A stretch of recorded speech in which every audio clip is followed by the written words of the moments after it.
kami sa simbahan ng Miagaw, Iloilo. Pare, ang ganda ng simbahan dito, pare. Oo, Miagaw yan, pare. Oo. Ang Miagaw Church ay isa pa din sa mga historical o iconic church dito sa Iloilo. At inumpisahan ang konstruksyon nito noong taong 1787 at natapos naman noong taong 1777. Ang Santo Tomas de Villanueva Parish ay isa sa magagandang simbahan dito sa Iloilo o mas kilalang Miagaw Church. Ito ang Gimbal Parish Church ng Iloilo.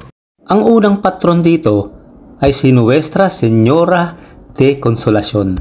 At noong taong 1704, inilagay si San Nicolas de Tolentino bilang bagong patron. At itinayo ang simbahan na ito noong taong 1774. Sarado yung simbahan. Gimbal Church, Iloilo. Yan, sarado. So, pinicturean lang namin. Gimbal Church.